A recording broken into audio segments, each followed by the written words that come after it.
The morning sun had barely crested over the Atlanta skyline when Maya Johnson woke up, her heart already racing with anticipation. Today wasn't just any Saturday, it was her 12th birthday, and more importantly, it was the day she would fly alone for the first time. She'd been counting down to this moment for 3 months, ever since her father had surprised her with the announcement over dinner. "You're ready, Maya," Captain Marcus Johnson had said, his deep voice filled with pride. "You've been my co-pilot since you could walk. Time to spread your wings." Now standing in front of her bedroom mirror, Maya adjusted her denim jacket over her favorite purple t-shirt.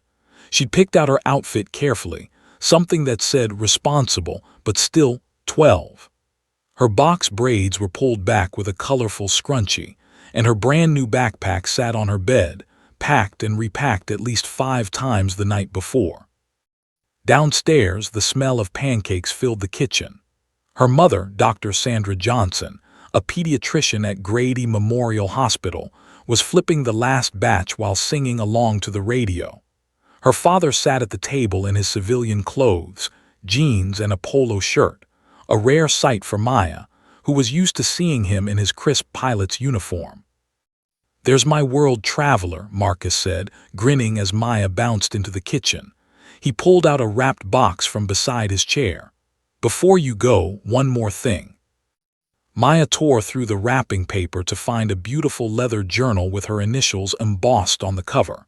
Inside the front page, her father had written, "Document your adventures, baby girl. Every journey begins with a single flight. Love, Dad."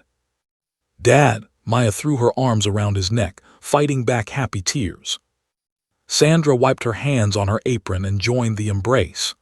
"Promise me you'll text when you board, when you take off, and when you land," she said, holding Maya's face between her hands.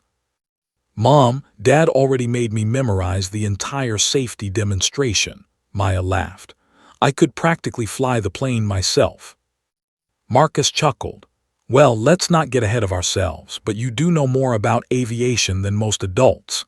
He'd been teaching her since she was 5, how planes work, what pilots do, the importance of procedures and safety. Aviation wasn't just his career, it was his passion, and he'd passed that love on to his daughter. The drive to Hartsfield-Jackson Atlanta International Airport was filled with last-minute reminders. Marcus went through everything one more time: where to go if she needed help, how to identify crew members, what to do in the unlikely event of an emergency. Maya listened patiently, though she could recite every word along with him. At the security checkpoint, the reality hit Maya all at once. She was really doing this.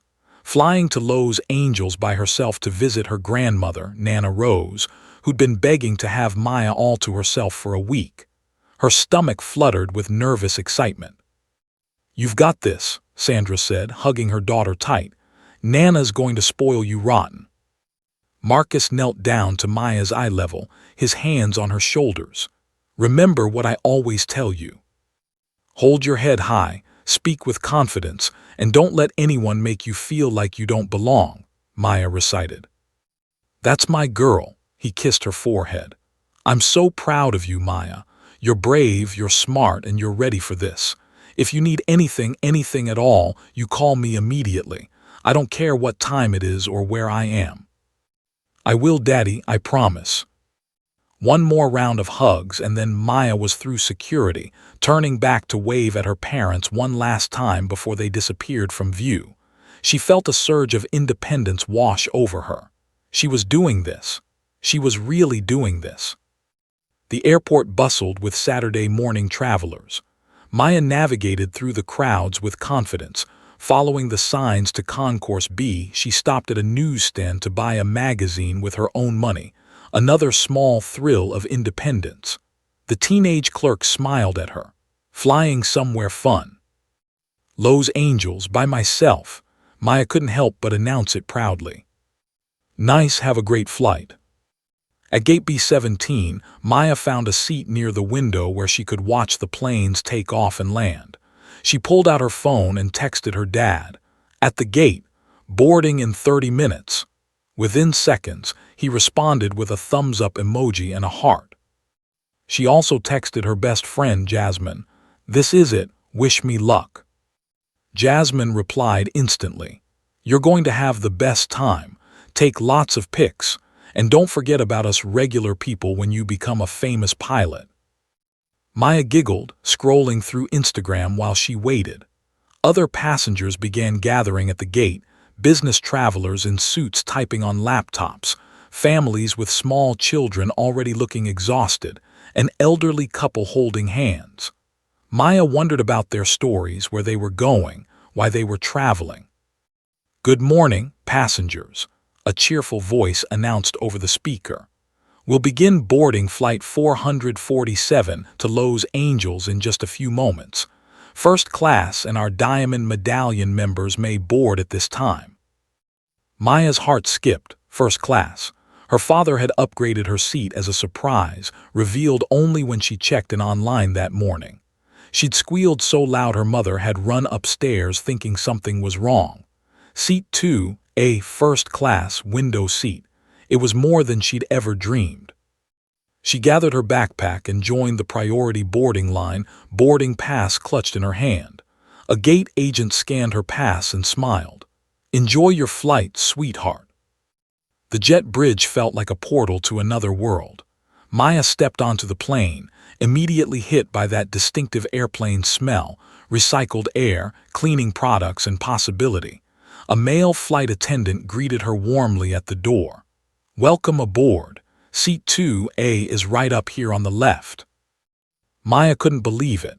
The first-class cabin was like something from a movie: wide leather seats, extra legroom, actual space to breathe. She found her seat and slid in by the window, immediately pressing her face to the glass to watch the ground crew loading luggage below. An elderly white woman with kind eyes settled into seat 2B beside her. "Well, hello there. Are you traveling alone, dear?" "Yes, ma'am," Maya said brightly. "It's my first time flying by myself. It's my birthday present." "How wonderful! Happy birthday, and what a brave young lady you are." The woman pulled out a book. "I'm Mrs. Patterson. If you need anything during the flight, you just let me know." "Thank you, I'm Maya." Maya buckled her seatbelt, tugging it tight the way her father had shown her, and pulled out her own book. But she was too excited to read. Instead, she watched as the cabin filled with passengers, her phone ready to capture the moment of takeoff. She texted her father one more time. "In my seat, this is amazing, love you." His response came immediately. "Love you too, baby girl. Have the best flight. Call me when you land. I'll be thinking about you every second." Maya smiled, her heart full of joy and anticipation. She had no idea that in less than an hour her life would change forever. She had no idea that her father's words, "Don't let anyone make you feel like you don't belong," would be tested in the most traumatic way possible. She had no idea that this perfect birthday gift was about to become a nightmare. For now, Maya Johnson was just a 12-year-old girl living her dream, surrounded by the hum of engines and the promise of adventure. The plane pushed back from the gate, and Maya pressed her hand against the window, watching Atlanta grow smaller below. She was flying. The plane leveled off at cruising altitude and the seatbelt sign dinked off. Maya had just pulled out her iPad, ready to watch a movie her father had downloaded for her, when she noticed the flight attendant approaching. Not the friendly male attendant who'd greeted her at the door. This was a different woman. Tall, blonde, probably in her mid-40s, with sharp features and an expression that made Maya instinctively uncomfortable. The woman stopped directly in the aisle beside row 2, her eyes fixed on Maya with an intensity that made the girl shrink back slightly in her seat. Mrs. Patterson, the elderly woman beside her, looked up from her book, sensing the shift in atmosphere. "Excuse me," the flight attendant said, her voice crisp and cold. Her name tag read Jennifer Walsh, Senior Flight Attendant. "I need to see your boarding pass." Maya blinked, confused. Okay." She fumbled in her backpack's front pocket, pulling out the crumpled paper. "Here you go, ma'am." Walsh barely glanced at it before handing it back. "There's been a mistake with the seating. You need to gather your things and move to the back of the aircraft." "I'm sorry, what?" Maya's heart started to pound. "But this is my seat. It says right here 2A." "I can read," Walsh said sharply. "But clearly there's been an error in the system. A young girl like you wouldn't have a first-class ticket. Someone must have input the wrong information." Maya felt her face grow hot. Around them, other passengers were beginning to notice the interaction. Conversations quieted. Heads turned. The man across the aisle lowered his newspaper, watching with narrowed eyes. "Ma'am, there's no mistake," Maya said, trying to keep her voice steady like her father had taught her. "Stay calm, stay polite, stay confident. My dad bought this ticket. He's Captain Marcus Johnson. He flies for—" "I don't care who your father is," Walsh interrupted, her voice rising slightly. "I'm telling you that you need to move, now." Mrs. Patterson set down her book with a sharp snap. "Excuse me, but this young lady has every right to be in this seat. I watched her board with the first-class passengers. Her boarding pass clearly states 2A. Walsh's jaw tightened. "Ma'am, I appreciate your concern, but this is a crew matter. I need to manage the seating arrangements." "By harassing a child," Mrs. Patterson's voice carried an edge now. "I've been flying for 40 years, and I've never seen a flight attendant question a passenger's legitimacy like this." Maya's hands trembled as she held up her boarding pass again. "Please, can you just check with the gate or call someone? My dad made sure everything was correct. He checked 3 times." Walsh snatched the boarding pass from Maya's hand, examining it more closely this time. Her lips pressed into a thin line. For a moment, Maya hoped that would be the end of it, that Walsh would apologize for the confusion and leave her alone. Instead, Walsh's expression hardened further. "This could be printed by anyone. How do I know you didn't just print this yourself at home, or find it somewhere?" The accusation hit Maya like a physical blow. "What? No, I would never."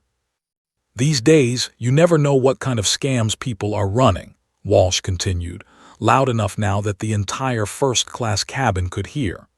"Kids trying to sneak into premium cabins, printing fake boarding passes from the internet. I've seen it all." Maya's eyes began to sting with tears. This wasn't happening. This couldn't be happening. Her perfect day, her special birthday gift, was turning into a nightmare at 30,000 feet. A man in a business suit 2 rows back stood up. "This is ridiculous. The girl clearly has a legitimate boarding pass. Maybe you should check the manifest instead of accusing a child of fraud." "Sir, please take your seat," Walsh snapped. "I'm handling this." "You're not handling anything," a woman across the aisle chimed in. "You're humiliating a little girl for no reason." Walsh's face flushed red. She pointed a finger at Maya. "Last chance. Gather your things and move to coach, or I'll have security waiting when we land." Maya's tears spilled over. "But I didn't do anything wrong. This is my seat. I just want to go see my Nana." Mrs. Patterson reached over and gently squeezed Maya's hand.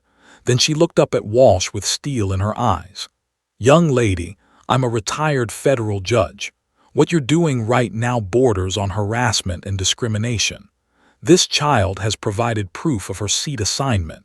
If you continue this behavior, I'll be filing a formal complaint the moment we land."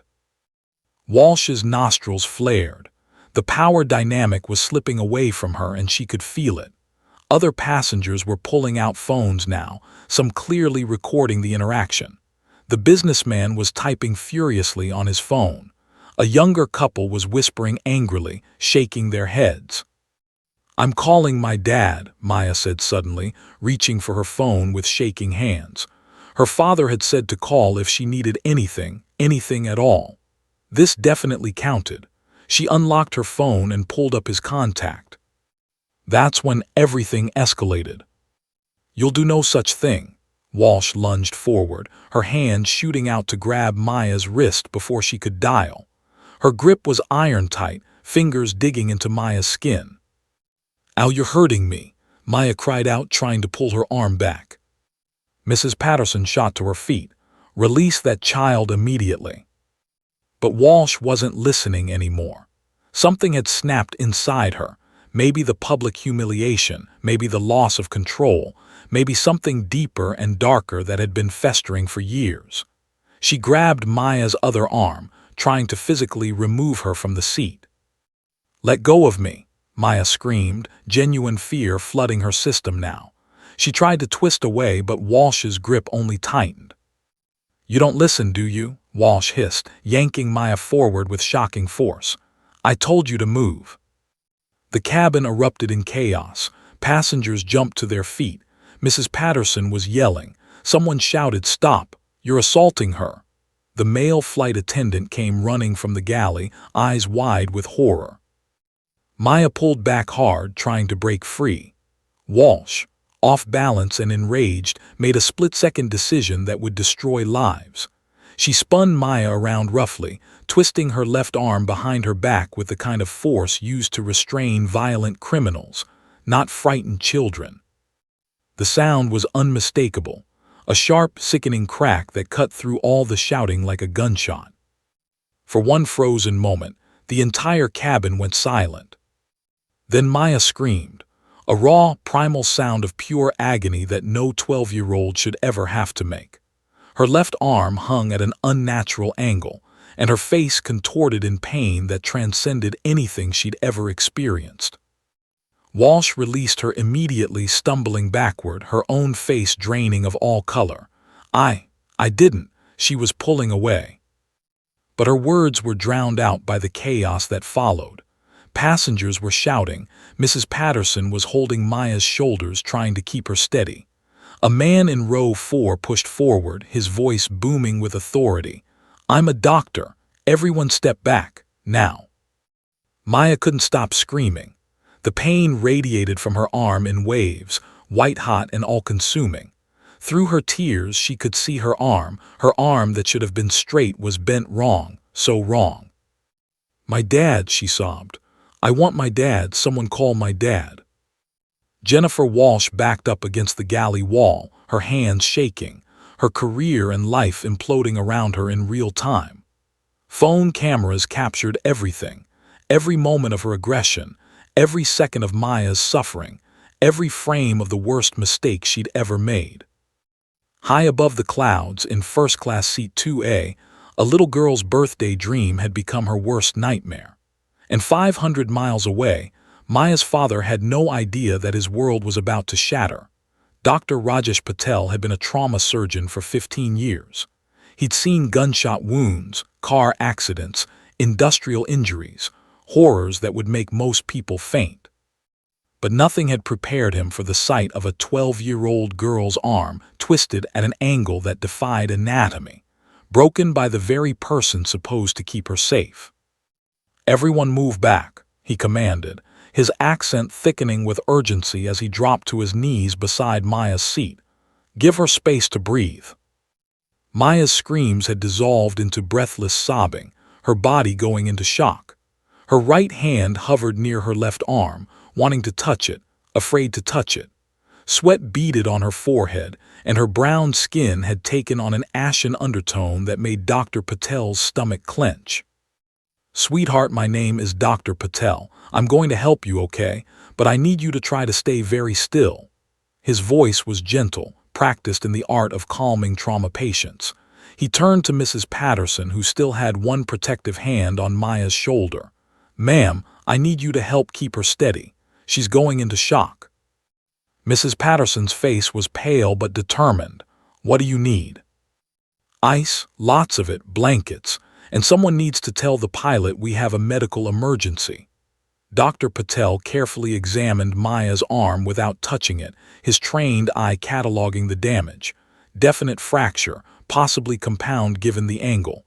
Significant swelling already developing. The girl needed a hospital, and she needed one soon. The male flight attendant, his name tag read David Chen, appeared with the first aid kit, his hands shaking. Oh my God, Jennifer, what did you do?" Jennifer Walsh stood frozen against the galley wall, her face a mask of horror and denial. She was pulling away. "I just tried to. I didn't mean. You broke a child's arm. Mrs. Patterson's voice cut like a blade. You assaulted her because you didn't think she belonged in first class. That's not, I never said. Walsh's protests were weak, unconvincing even to herself. We all heard you, the businessman from row 4 shouted. You accused her of fraud, of printing a fake boarding pass. I've got the whole thing on video. So do I, said a woman in row 3, holding up her phone. Me too, said another passenger. Dr. Patel tuned out the chaos, focusing entirely on his patient. Maya, is it? That's a beautiful name. I need to ask you some questions, okay? Can you wiggle your fingers for me? Maya tried, whimpering as even that small movement sent pain shooting through her arm. But her fingers moved, a good sign. No complete nerve damage, at least not obviously. Good girl, you're being so brave. Dr. Patel accepted a bag of ice from David and carefully wrapped it in a blanket. This is going to hurt a little when I put it near your arm, but it'll help with the swelling. Ready? Deep breath. Maya nodded, tears streaming down her face. She bit her lip as Dr. Patel gently positioned the ice pack near, but not on her injury. The cold was shocking against her skin, but after a moment it did help dull the throbbing. David had disappeared to the cockpit, and now the captain's voice came over the intercom, steady and professional despite the gravity of the situation. Folks, this is Captain Stevens. We've been made aware of a medical situation in the cabin. We're requesting priority landing at LAX, which means we'll be on the ground in approximately 30 minutes. Medical personnel will be standing by. Please remain seated with your seatbelts fastened. 30 minutes. Maya didn't know if she could endure 30 more minutes of this pain. She looked up at Dr. Patel with wide, terrified eyes. Is my arm going to be okay? Dr. Patel met her gaze, and Maya saw something in his expression that scared her almost as much as the pain, pity mixed with anger. You're going to need surgery, sweetheart, but the doctors in Lowe's Angels are excellent. They'll take good care of you. You're going to heal. I want my dad, Maya whispered, fresh tears spilling over. Please, I need to call my dad. Mrs. Patterson retrieved Maya's phone from where it had fallen on the floor. What's your father's number, honey? Maya recited it through her tears, and Mrs. Patterson dialed, putting it on speaker and holding it near Maya's ear. It rang once, twice, 3 times. Maya's heart sank. Maybe he was flying, maybe he couldn't answer, maybe. Maya, baby, what's wrong? Marcus Johnson's voice came through, immediately alert. He knew his daughter's schedule, knew she should be mid-flight. This call wasn't supposed to happen. Daddy, Maya's voice broke completely. Daddy, my arm, the flight attendant, she broke my arm. The pause that followed was barely a second, but it felt like an eternity. When Marcus spoke again, his voice had changed, no longer just concerned, but dangerous. Someone broke your arm, on the plane. Baby, who am I talking to? Mrs. Patterson took over. Mr. Johnson, my name is Alina Patterson. I'm a passenger sitting next to your daughter. There's been a serious incident. A flight attendant physically assaulted Maya and broke her arm. There's a doctor with us now. We're making an emergency landing in Lowe's Angels. Another pause. In the background, they could hear Marcus shouting to someone, the sound of movement, controlled chaos. Is she stable? How bad is the break? Dr. Patel leaned toward the phone. Sir, this is Dr. Rajesh Patel. I'm a trauma surgeon. Your daughter has sustained what appears to be a fracture to her left forearm, possibly both the radius and ulna. She's conscious, in significant pain, but stable. She's going to need immediate medical attention when we land. I'm at LAX right now. Marcus's voice was tight, controlled in a way that suggested he was barely holding it together. I'm supposed to fly out in 20 minutes, but I'm not going anywhere. Maya, baby, Daddy's going to be right there when you land. Do you hear me? I'm not leaving that airport. It hurts so bad, Daddy, Maya sobbed. She said I didn't belong here. She said I was lying. I showed her my boarding pass. I did everything right, but she wouldn't listen, and then she grabbed me and... SHH baby, I know, you didn't do anything wrong. Nothing. Do you understand me? This is not your fault. Marcus's voice cracked with emotion. The person who did this is going to answer for it, I promise you that. David Chen appeared again, this time avoiding eye contact with everyone. He handed Dr. Patel a makeshift splint fashioned from magazines and more blankets. It's not much, but it'll help, Dr. Patel said curtly, then turned his attention to immobilizing Maya's arm as gently as possible. Every movement made her whimper, but she tried to be brave, tried to hold still like the doctor asked. Walsh finally found her voice, stepping forward with tears streaming down her face. I'm so sorry. I didn't mean to hurt her. I just...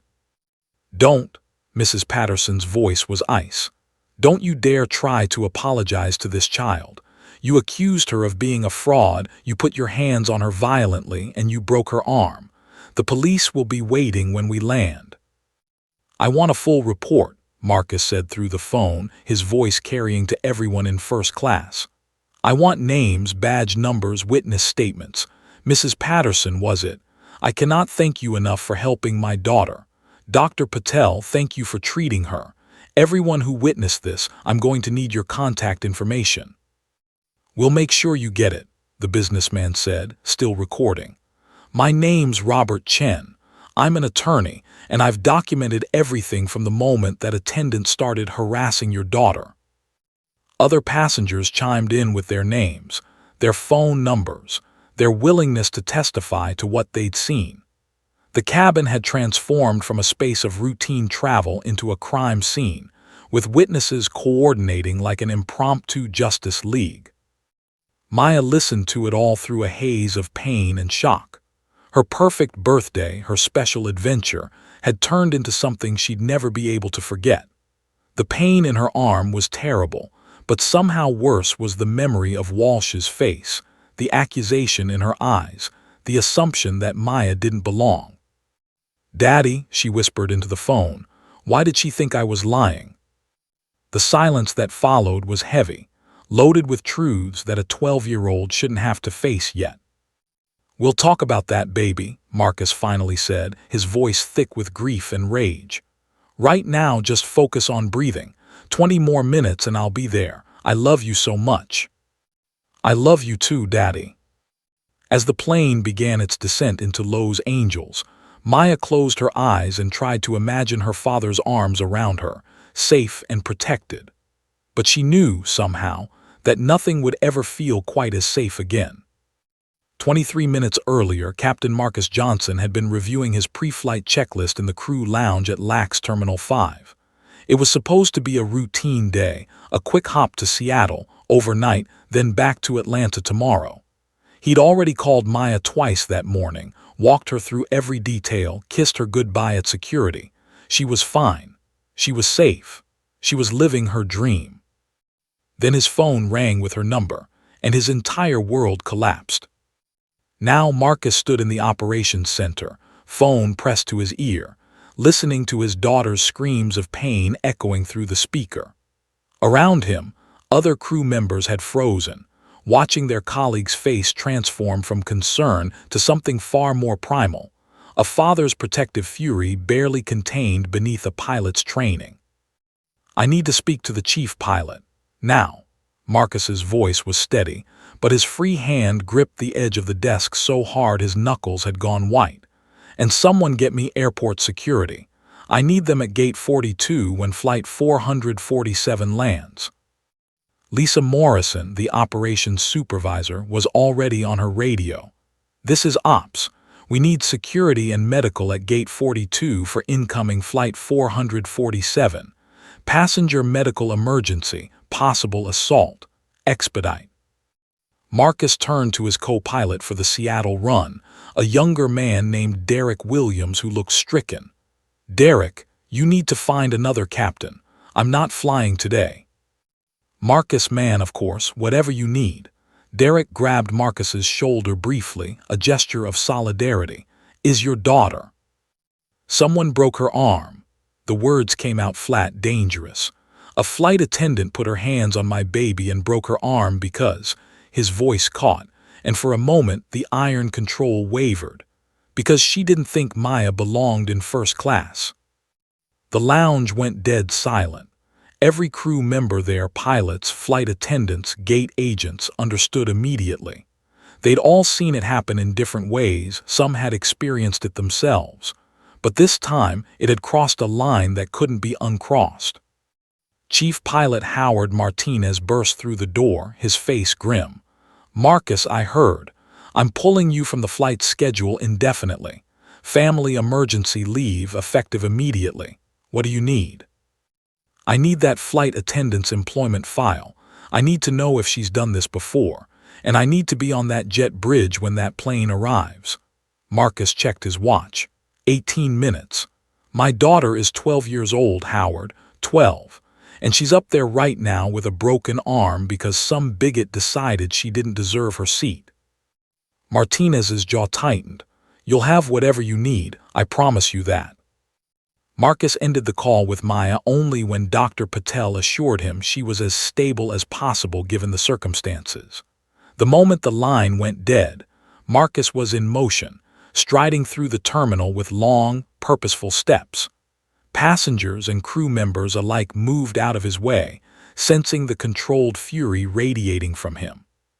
His phone buzzed Sandra, his wife. He'd sent her a brief text: "Maya hurt, flight attendant, broken arm, landing in 15 min." "Marcus, what happened?" Sandra's voice was high with panic.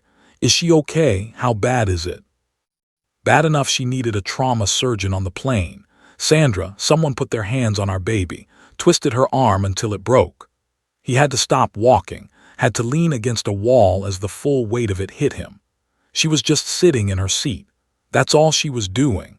Sitting in a seat I paid for on a birthday trip I arranged, and someone hurt her because they didn't think she belonged there." He could hear Sandra crying on the other end. "I'm getting the first flight out. I'm calling the hospital now. Marcus, just please don't do anything." "Illegal," Marcus finished. "I won't, but I'm not letting this go, Sandra, not this time, not when it's our daughter." I know, baby, just bring her home safe. That's all that matters right now." Marcus made his way to Gate 42, where a small crowd had already gathered. Airport security, paramedics with a stretcher, a Los Angeles Police Department officer, and several airline executives who'd gotten word that one of their senior captains was involved in an incident. The gate agent, a young woman named Keisha, looked up from her computer with worried eyes. "Captain Johnson, Flight 447 is on final approach, 6 minutes out." "Thank you." Marcus positioned himself at the window, watching the sky. Somewhere up there, his daughter was in pain, frightened, traumatized, and he hadn't been there to protect her.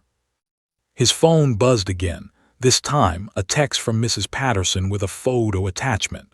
It showed Maya's arm, swollen and discolored, bent at an unnatural angle. Marcus felt bile rise in his throat. Attached to the photo was a message. "This is what that woman did to your daughter. I have video of the entire incident. She will pay for this." Robert Chen, the attorney from the plane, sent his contact information with another message. "Captain Johnson, I'm a civil rights attorney based in LA. I've documented everything. Whatever you need, I'm here to help. No charge." The messages kept coming, passengers offering to testify, sharing videos, expressing their outrage. His phone buzzed so continuously he had to put it on silent. "There," Keisha pointed out the window, "that's them." Marcus pressed his hand against the glass, watching the Delta aircraft touch down smoothly on runway 25L. The landing was perfect, professional, controlled. Everything about this flight should have been perfect. Instead, it had become his daughter's nightmare. The plane taxied toward the gate with agonizing slowness. Marcus could see it through the window, getting closer, closer. His heart pounded against his ribs. Every instinct screamed at him to run onto that tarmac to get to Maya immediately, but he forced himself to wait, to let protocol play out.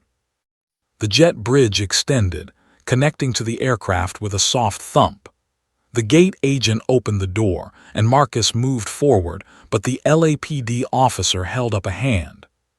"Sir, we need to secure the scene first. The flight attendant in question is being detained." "I don't care about her right now." Marcus's voice was steel. "My daughter is on that plane, injured and terrified. I'm going to her. You can arrest me if you want, but I'm going to my child." The officer looked at Marcus, really looked at him. Saw the uniform polo that marked him as crew, saw the desperation barely contained behind his professional demeanor, saw a father who'd already been pushed too far. "Go," the officer said quietly. "We'll handle the rest." Marcus moved through the jet bridge like a man possessed. He could hear voices from inside the cabin, movement, someone crying. Then he was through the aircraft door, and everything else fell away. There in seat 2A sat his daughter. Her left arm was splinted and cradled against her chest, her face streaked with tears, her box braids disheveled. But her eyes, when they found him, they lit up with relief so profound it nearly brought him to his knees. "Daddy!" Marcus was beside her in 3 strides, carefully, so carefully, gathering her into his arms while avoiding her injured arm. Maya buried her face in his chest and sobbed deep, wrenching sounds that broke his heart into pieces. "I've got you, baby. Daddy's got you. You're safe now." He kissed the top of her head, breathing in the familiar scent of her coconut shampoo, feeling her small body shake against his. "I'm so sorry. I'm so sorry this happened to you." "I did everything right," Maya sobbed into his shirt. "I was polite, I showed her my boarding pass, I didn't argue, but she still. "I know, baby, this wasn't your fault, none of this was your fault." Over Maya's head, Marcus's eyes found Jennifer Walsh. She stood near the galley, flanked by security, her face blotchy from crying. When their eyes met, she flinched, actually took a step backward. Marcus held his daughter closer, his jaw tight. He didn't speak to Walsh, didn't acknowledge her beyond that single look. But in that moment, a silent promise passed between them. This was only the beginning. The paramedics approached respectfully. "Sir, we need to transport your daughter to the hospital." Marcus nodded, helping Maya to her feet, supporting her weight as they moved toward the exit. Mrs. Patterson appeared beside them, pressing a business card into his hand. "Everything I witnessed, everything I recorded, it's yours," she said firmly. "I was a federal judge for 30 years. I know injustice when I see it and I know how to fight it. Call me." "Thank you," Marcus managed. "Thank you for protecting her."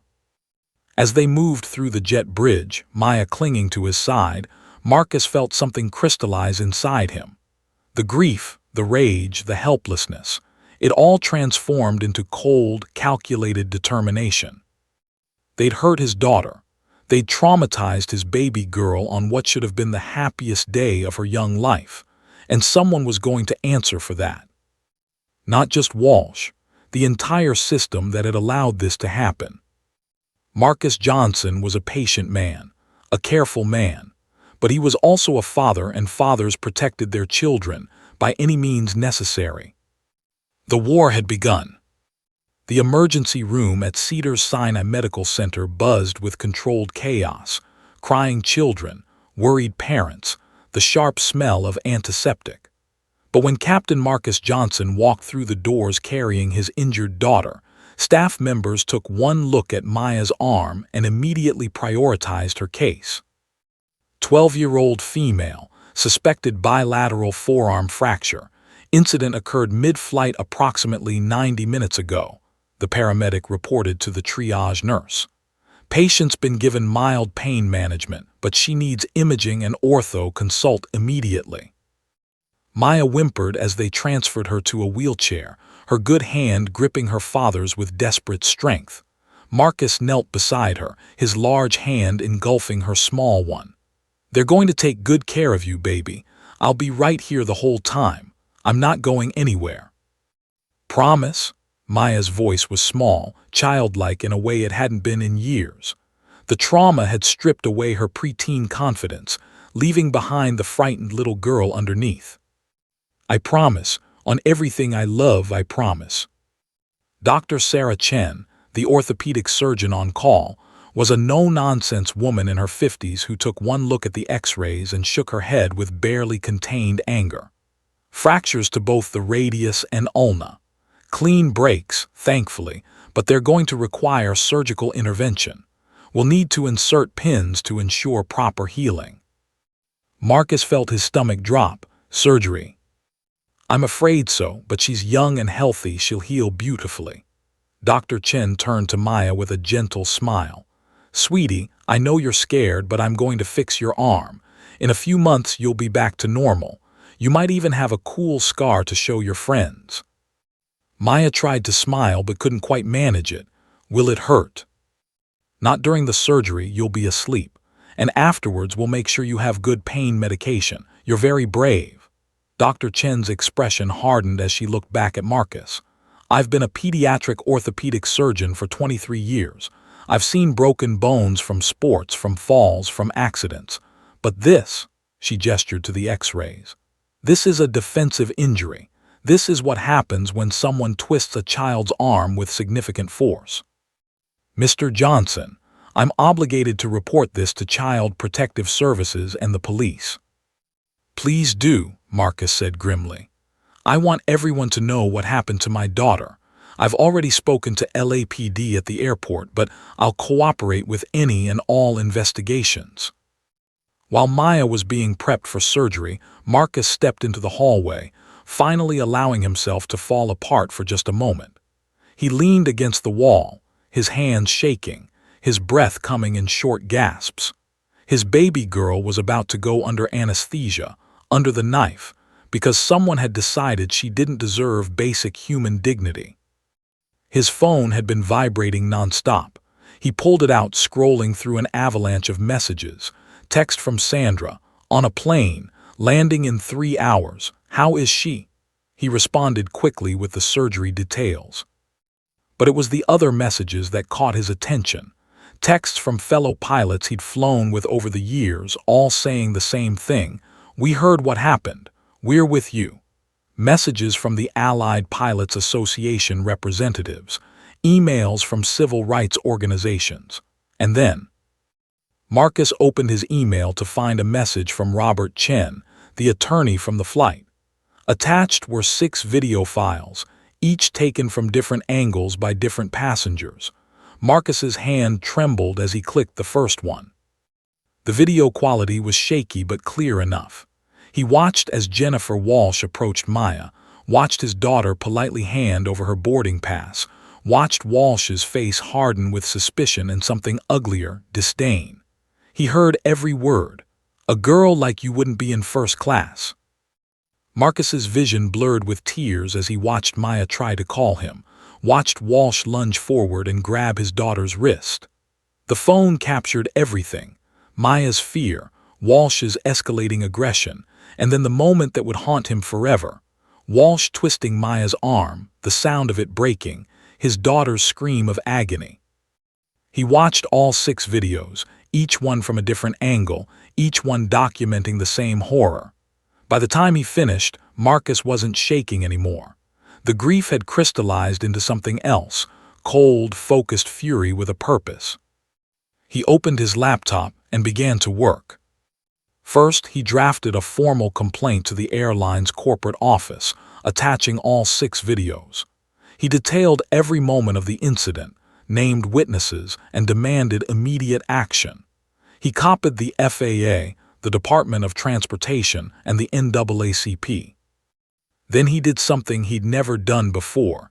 He logged into his personal social media accounts. Marcus had always been private, professional, keeping his online presence minimal. But tonight, he posted Maya's story. My 12-year-old daughter was flying alone today as a birthday present, he wrote. She had a first-class ticket that I purchased. A flight attendant accused her of fraud, refused to believe her boarding pass was real, and physically assaulted her, breaking her arm in 2 places. My daughter is currently in surgery. She's 12 years old. She did nothing wrong. She simply existed in a space someone didn't think she belonged. He attached one of the videos, the clearest one, showing everything. I'm a captain with 20 years of flying experience. I've trusted this industry with my career, my life, and my family. Today, that trust was shattered. I will not rest until there is accountability and change. Justice for Maya. Marcus hit post and watched. Within minutes, the first shares appeared, then more, then hundreds. His phone began buzzing so aggressively he had to silence it completely. A nurse appeared. "Mr. Johnson, your daughter is in surgery now. Dr. Chen says everything is going smoothly. It should take about 90 minutes. Marcus nodded, unable to speak around the lump in his throat. He walked to the surgical waiting area and sank into a plastic chair, his laptop still open on his knees. His post had gone viral. Thousands of shares became tens of thousands. Comments flooded in, parents sharing their own stories of discrimination, people expressing outrage, journalists asking for interviews. The video had been picked up by local news, then national news. His phone rang, a number he didn't recognize. He almost didn't answer, but something made him pick up. "Captain Johnson, this is Tamika Williams from the National Association of Black Pilots. I'm calling to offer our full support.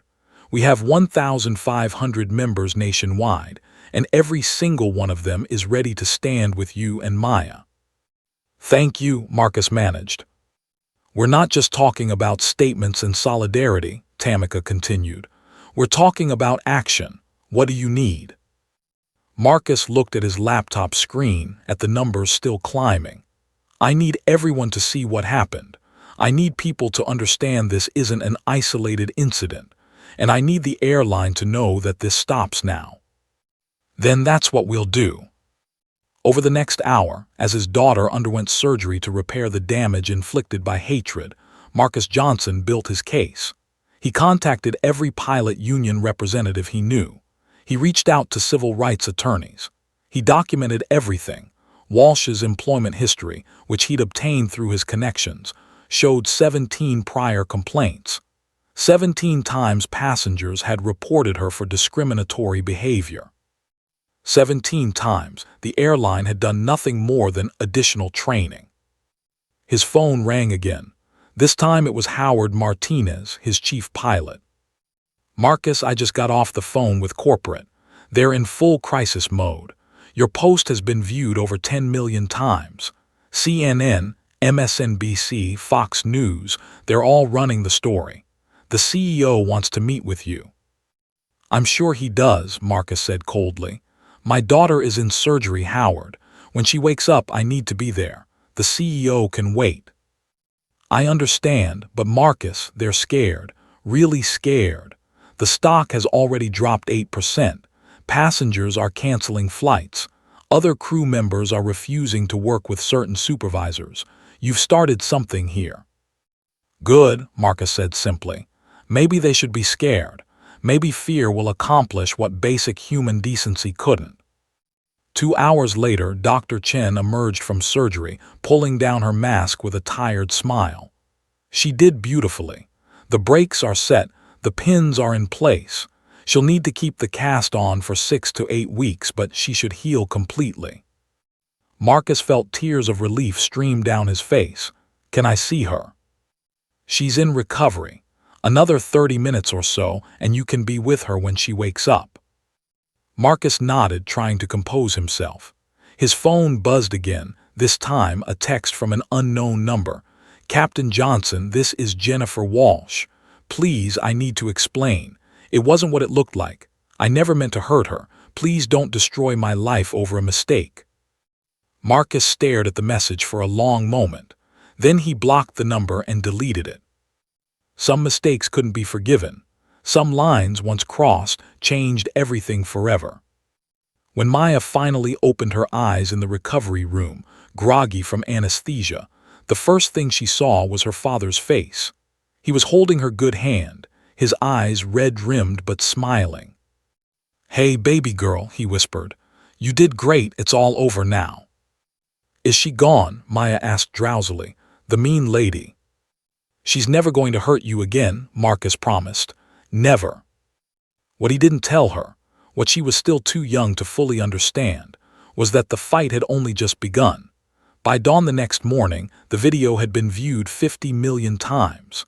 Maya's story had exploded across every major news network, every social media platform, every conversation in break rooms and coffee shops across America. The hashtag Justice for Maya was the #1 trending topic worldwide. But Marcus Johnson wasn't watching the news. He was making phone calls. "David, it's Marcus. Yeah, I know it's early. Listen, I need you to hear me out."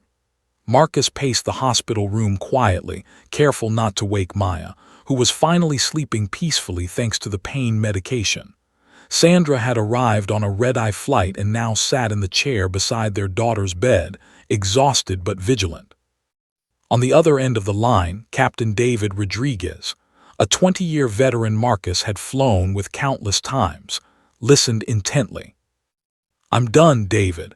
I'm done watching this industry treat people like they're disposable. I'm done with policies that protect the company instead of passengers. My daughter is lying here with pins in her arm because someone decided she didn't belong in a seat I paid for. And when I looked into it, that flight attendant had 17 prior complaints. 17. The airline knew what she was and they did nothing." "What are you thinking, Marcus?" David's voice was cautious but interested. "I'm thinking about a coordinated safety stand-down. We cite concerns about inadequate training protocols, specifically regarding discrimination and passenger interaction policies. We make it clear that until there's a comprehensive review and reform, we don't feel confident in the safety culture of this airline." There was a long pause. "You're talking about grounding flights." "I'm talking about making them listen. They ignored 17 complaints about Walsh. How many other crew members have similar records? How many other passengers have been harassed, assaulted, traumatized, and the airline just swept it under the rug? David, they only care about one thing, money. So we hit them where it hurts." "How many pilots are you talking about?" "As many as it takes. I've already got commitments from guys in Atlanta, Chicago, and Detroit, but I need the West Coast. I need you." Another pause, longer this time. Then, "My daughter is 10, Marcus. Every time she flies with me, I worry. Not about the plane, I worry about how people will treat her. Last month, a gate agent asked if she was really my daughter. I'm in. Whatever you need." Marcus closed his eyes, relief flooding through him. "Thank you, brother." By 8:00 a.m., Marcus had made 37 phone calls. By noon, he'd made 82. Each conversation followed a similar pattern. He told Maya's story, shared the videos, explained his plan. And one by one, pilots signed on. The Allied Pilots Association got wind of what was happening around 2:00 p.m. Union Representative James Mitchell called Marcus directly. "Captain Johnson, I understand what you're trying to do and I sympathize. God knows I do, after seeing what happened to your daughter. But an unsanctioned work action could have serious consequences. The union could face legal action. Pilots could lose their jobs." "Then make it sanctioned," Marcus interrupted. "James, you've been talking about safety culture and training inadequacies for years. Here's your chance to do something about it. Back us up. Make this official. Because with or without the union's blessing, this is happening." Mitchell was quiet for a moment. "How many pilots do you have committed?" 63 and counting. Enough to disrupt operations significantly. Enough to make them listen." "Jesus," Mitchell exhaled slowly. "Give me 2 hours. I need to talk to the board." While Marcus waited, the media frenzy intensified. CNN had sent a crew to the hospital, though Marcus refused on-camera interviews. His focus was on Maya, not publicity. But he did speak with reporters by phone, carefully, strategically. "This isn't just about my daughter," he told a journalist from the New York Times. "This is about systemic failures that have been ignored for too long. How many other children have to be hurt before airlines prioritize dignity and safety over profits?" At 4:17 p.m., James Mitchell called back. "We're in." The board voted to support a formal safety stand-down citing concerns about crew training deficiencies and passenger safety protocols. "It's official, Marcus. You've got union backing." Marcus felt his knees go weak with relief. "Thank you, James. You have no idea." "Save it, let's ground these bastards." The airline's operations center first noticed something was wrong at 5:30 p.m. Pacific Time. Flight 2847 from Los Angeles to Atlanta, scheduled departure 6:00 p.m., suddenly showed as delayed. Then Flight 1653 from San Francisco to Chicago. Then Flight 892 from Seattle to Denver. Within 20 minutes, 47 flights showed delays or cancellations. Within an hour, the number had climbed to 126. In the ops center, managers scrambled, trying to understand what was happening. The computer system wasn't down. There was no weather emergency, but pilots were calling in one after another with the same message: unable to fly due to safety concerns regarding inadequate crew training protocols. By 7:00 p.m., the airline had been forced to cancel 203 flights. Thousands of passengers were stranded in airports across the country. Customer service lines were jammed. Social media exploded with frustrated travelers demanding answers. And then someone made the connection. "It's Captain Johnson," a manager said, staring at his computer screen in horror. "He's organized the pilots. They're standing down because of what happened to his daughter." The news spread through the company like wildfire. Within minutes, it hit social media. Within an hour, it was leading every news broadcast. In an unprecedented move, dozens of pilots for one of America's largest airlines have coordinated a safety stand-down, citing concerns about training inadequacies following the viral video of a flight attendant breaking a 12-year-old girl's arm. In the hospital room, Marcus watched the coverage with grim satisfaction. His phone wouldn't stop ringing, other pilots calling to join the action, journalists requesting interviews, even passengers who'd been on Maya's flight offering their support. Sandra looked up from Maya's bedside. "Marcus, they're going to come after you hard for this." "Let them," Marcus said quietly. "I'm a senior captain with a spotless 20-year record. I'm within my rights to refuse to fly if I have safety concerns. And I have legitimate, documented concerns about this airline's training protocols and complaint procedures. They can't touch me without looking even worse." Maya stirred, her eyes fluttering open. "Daddy, what's all the noise?" Marcus muted the TV and came to her side, brushing her braids back from her forehead. "Nothing, baby, just some grown-up stuff. How are you feeling?" "My arm hurts, but Daddy," Maya's eyes filled with tears. "I heard people talking in the hall. They said pilots aren't flying because of me. Are people stuck at airports because I got hurt?" Marcus exchanged a glance with Sandra, then knelt beside Maya's bed. "Baby girl, those pilots are standing up for what's right. They're saying that what happened to you should never happen to anyone. Yes, some people are inconvenienced, but you know what? That's how change happens. Sometimes you have to make noise to be heard." "But people are mad." "Some people are, but millions more are supporting you, supporting us. Maya, what happened to you was wrong. And if we don't fight back, if we don't demand change, it'll keep happening to other little girls, other passengers, other families. Is that what you want?" Maya shook her head slowly. "No, I don't want anyone else to get hurt like me." "Then we keep fighting." At 9:43 p.m., Marcus's phone rang with a number he recognized, airline headquarters. He let it ring 4 times before answering. "Captain Johnson, this is Richard Morrison, CEO of Delta Airlines. I think it's time we talked." Marcus looked at his daughter, at his wife, at the cast covering Maya's broken arm. He thought about Jennifer Walsh's 17 complaints. He thought about every other passenger who'd been discriminated against, harassed, or worse. all while the airline looked the other way.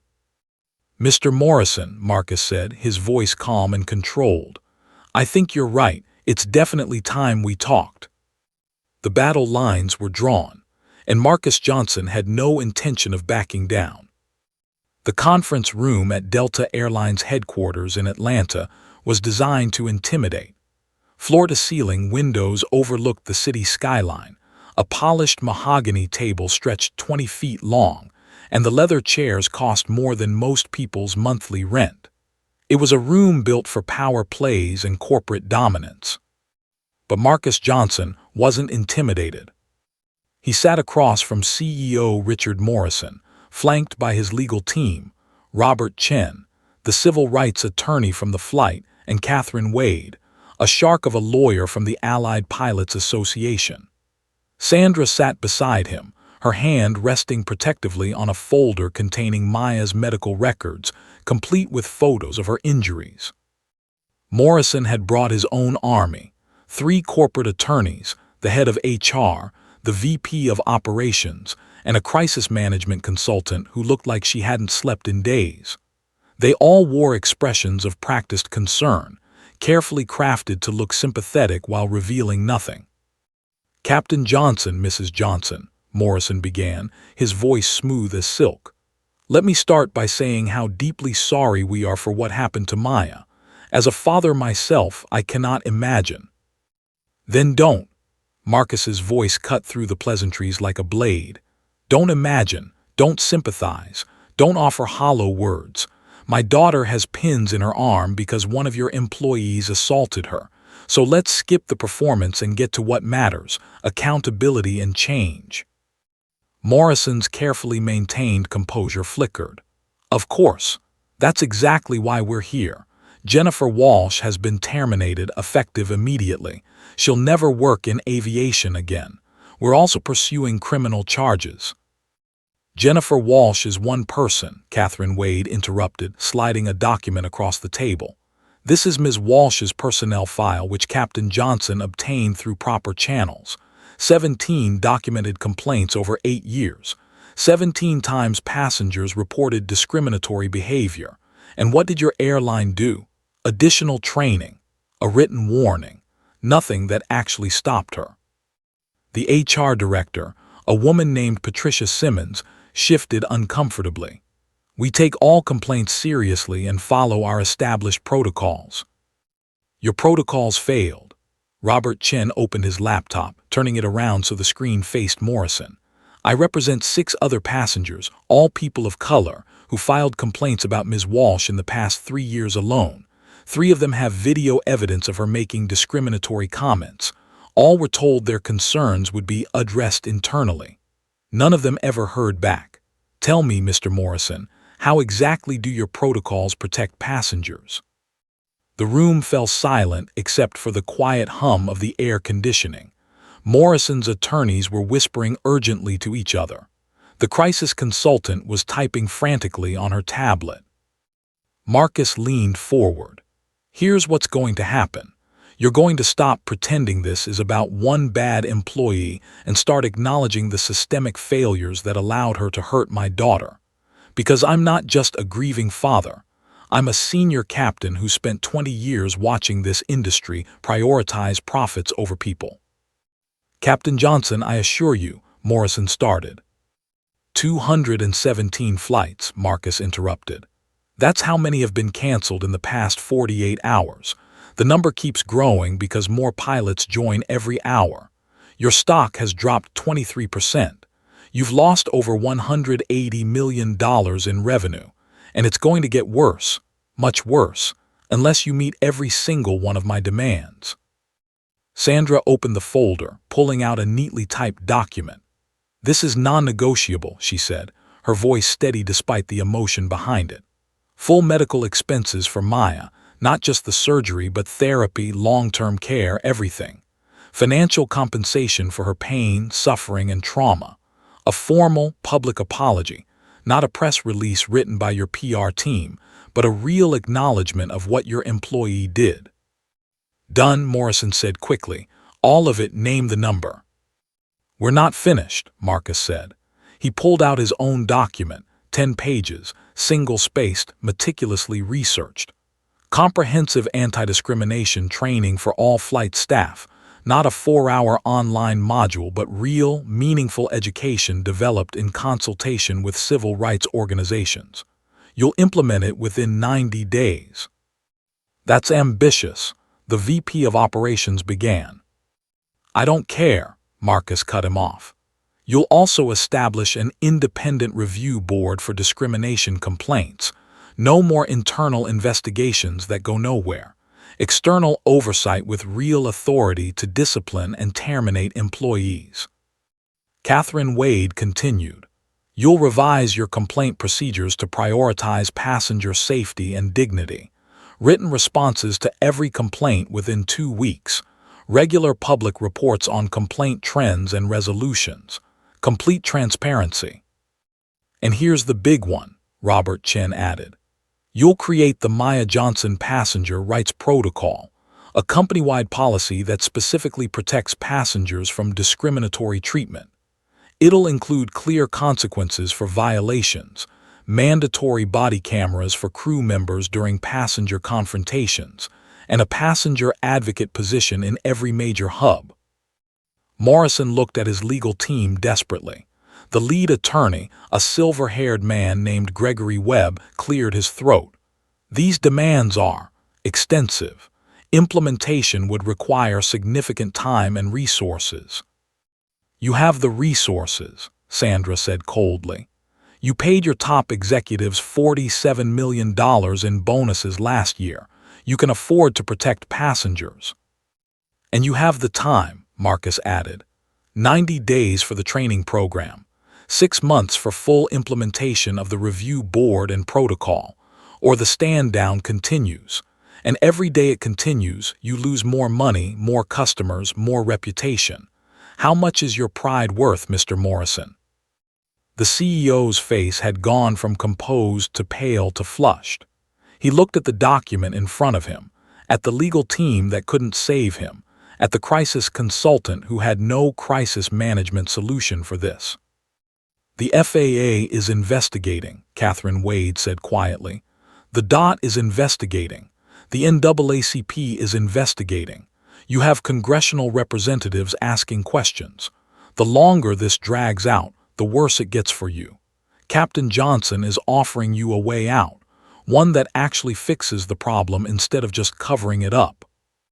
Morrison was silent for a long moment. Then he looked directly at Marcus. If we agree to this, all of it, the stand-down ends immediately. The moment you sign, I make the call. Pilots return to work within 24 hours. And you won't pursue additional legal action. Robert Chen smiled thinly. Captain and Mrs. Johnson will not pursue additional civil litigation, provided all terms are met in full and on schedule. However, we reserve the right to take action if you fail to comply. And the criminal case against Ms. Walsh proceeds regardless. That's not negotiable. Morrison looked at his team one more time. Then with shaking hands, he reached for a pen. Where do I sign? The next hour was a blur of signatures, legal language, and negotiations over specific timelines. Marcus sat through it all with iron composure, but inside, he felt the weight of 48 hours finally catching up to him. When the last signature was placed, when the settlement was official, he allowed himself one deep breath. One more thing, Marcus said as Morrison stood to leave. The CEO turned, looking exhausted and defeated. My daughter is 12 years old. For the rest of her life, she'll remember the day someone broke her arm because they didn't think she belonged in first class. No amount of money or policy changes will erase that memory. But maybe, she'll also remember that her father fought back, that people stood up for her. That things changed because she had the courage to exist in a space someone else thought she didn't deserve. Marcus stood, gathering his papers. Your company will honor this agreement, Mr. Morrison, because if you don't, I won't just ground your flights. I'll make sure every pilot, every passenger, every person who's ever felt discriminated against knows exactly what kind of company you're running. Are we clear? Morrison nodded slowly. Crystal clear, Captain Johnson. As Marcus walked out of that conference room, Sandra's hand in his, he felt something shift. The anger was still there. It would probably always be there, but it had transformed into purpose. Maya's pain had sparked something that couldn't be undone, a demand for change that had finally been heard. Outside, the sun was setting over Atlanta. Marcus pulled out his phone and sent a single text to his pilot network. "We won. Stand down officially ends at midnight. Thank you all for standing with Maya." The responses flooded in immediately. Celebration, relief, solidarity. But Marcus's favorite message came from David Rodriguez. "We didn't just stand with Maya, brother. We stood for every passenger who's ever been treated as less than human. That little girl changed aviation today." Marcus looked at the message for a long moment, then typed his response. "No, she changed the world." 6 months later, Maya Johnson stood at the bathroom mirror, carefully tracing the thin scar on her left forearm. It had faded from angry red to a silvery line, a permanent reminder of the worst day of her life. She flexed her fingers, testing the strength that had slowly returned through weeks of physical therapy. Dr. Chen had been right. She'd healed beautifully. But some scars weren't visible. "Maya, baby, are you ready?" Sandra called from downstairs. Maya took a deep breath, looking at her reflection. The girl staring back at her was different from the excited 12-year-old who'd boarded that flight 6 months ago. Her eyes held something new, an awareness of the world's injustices, but also a quiet strength born from surviving them. Today was the day she'd fly again. "Coming, Mom." Downstairs, Marcus was already in his uniform. He'd taken a month off after the settlement, spending every moment with Maya, attending her physical therapy appointments, holding her during nightmares, answering her questions about why someone had hurt her. Today, he was flying to Los Angeles again, and this time, Maya was going with him. The drive to Hartsfield-Jackson was quiet. Maya stared out the window, her stomach churning with anxiety. She told her parents she was ready, insisted she wanted to fly again. But now, approaching the airport where her nightmare had begun, doubt crept in. "We can turn around," Marcus said gently, watching her in the rearview mirror. "There's no shame in not being ready, baby girl." Maya shook her head firmly. "No, I want to do this. I need to do this." The terminal buzzed with the usual chaos of travelers. But as they approached security, something unexpected happened. A gate agent spotted Marcus's uniform and approached quickly. "Captain Johnson, sir, I just wanted to say," the young man's voice cracked with emotion. "My sister is black. She flies alone for college. What you did, what you fought for. It matters, thank you." Marcus shook his hand, moved. "Thank you for saying that." It happened again at the gate.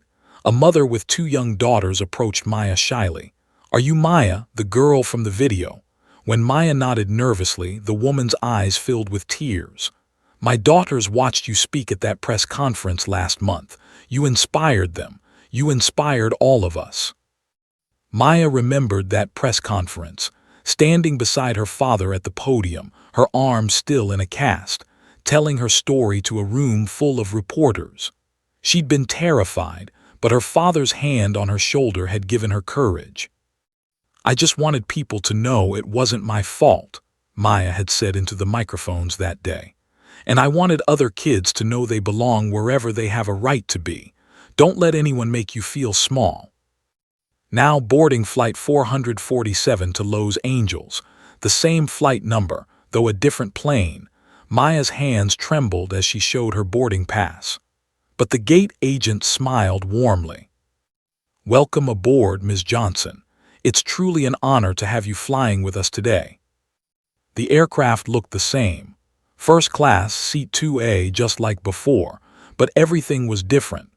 As Maya settled into her seat, a flight attendant approached, a kind-faced woman named Teresa Martinez. "Maya, I'm Teresa. I'm going to be taking care of you today." She knelt beside Maya's seat, meeting her eyes directly. "I know this must be incredibly difficult. I want you to know that everyone on this crew has completed the new passenger rights training. We're here to serve you, to protect you, to make sure you feel safe. If you need anything at all, you tell me immediately. Okay." Maya felt tears prick her eyes. "Okay, thank you." Marcus appeared at her side, having checked in with the flight deck. He wasn't piloting today. He was flying as a passenger, sitting beside his daughter. "How are you doing, baby?" "I'm okay, I think. I think I'm actually okay." As the plane pushed back from the gate, Maya realized it was true. Her heart was racing, yes. Her palms were sweaty. But underneath the anxiety was something else: determination. She'd survived the worst. She'd fought back. She'd changed an entire industry. Flying again didn't make her weak, it made her unstoppable. The flight was smooth. Teresa checked on Maya 3 times, always respectful, always kind. Other passengers recognized her. Some nodded respectfully, others smiled encouragingly. No one made her feel uncomfortable or out of place. When they landed in Los Angeles, Maya looked out the window at the familiar tarmac and felt something unexpected: pride. She'd done it. She'd conquered her fear. But the biggest surprise came as they deplaned. In the jet bridge, a group of people waited. Nana rose, wiping away happy tears. Mrs. Patterson from the original flight, Dr. Patel who'd treated her injury, and Robert Chen. They'd all coordinated to meet her. "My brave girl," Nana Rose enveloped Maya in a hug. "I'm so proud of you." Mrs. Patterson handed Maya a gift, her old federal judge's gavel. "For when you change the world again," she said with a knowing smile. Over the next few hours, as they visited Nana's house, Maya learned just how much had changed. The Maya Johnson passenger rights protocol had been implemented across the entire airline. 4 crew members had been terminated for discriminatory behavior. The Independent Review Board had already investigated and resolved 37 complaints. Other airlines were adopting similar policies. Jennifer Walsh had been convicted of assault and sentenced to 18 months probation, 300 hours of community service, and mandatory counseling. She'd never work in aviation again. More importantly, her conviction sent a message. There were consequences for discriminating against passengers. But Maya's proudest accomplishment was something more personal. She'd started a blog called Young Travelers Matter, where kids could share their travel experiences and support each other. It had grown to 50,000 followers. She'd appeared on morning talk shows, spoken at schools, and even testified before a congressional committee about passenger rights. That evening, as the sun set over Los Angeles, Maya and Marcus sat on Nana's porch, watching the sky turn brilliant shades of orange and pink. "Dad," Maya said quietly, "do you think what happened to me meant something? Like, did it happen for a reason?" Marcus was quiet for a moment, choosing his words carefully. "Baby, what happened to you should never have happened. There's no good reason for someone to hurt you. But what you did with that pain, how you turned it into purpose, into change, into hope for other people, that's extraordinary. You took something terrible and made something beautiful from it." Maya leaned against her father's shoulder, feeling safe and loved. "I'm not sorry I flew that day. Even though it hurt, even though it was scary, I'm not sorry, because now things are different, better. They are better because of you." A year later, Maya turned 13. For her birthday, she flew alone again, this time without fear, without anxiety, just excitement. She boarded the plane with her head held high, showed her first-class boarding pass with confidence, and settled into her seat knowing she belonged there. As the plane lifted off, Maya pressed her hand against the window, watching the ground fall away. She thought about the girl she'd been a year ago, innocent, excited, unprepared for the cruelty of the world. That girl was gone, replaced by someone stronger, braver, more aware. She pulled out her journal, the one her father had given her, and began to write. "Year 2 of my flying adventures. Today I learned that courage isn't about not being afraid. It's about flying anyway." Above the clouds, the sky stretched endlessly in every direction. And for the first time since that terrible day, Maya felt truly free. She'd survived, she'd fought, she'd won. And the sky, vast, beautiful, and finally just, belonged to her just as much as anyone else. The end.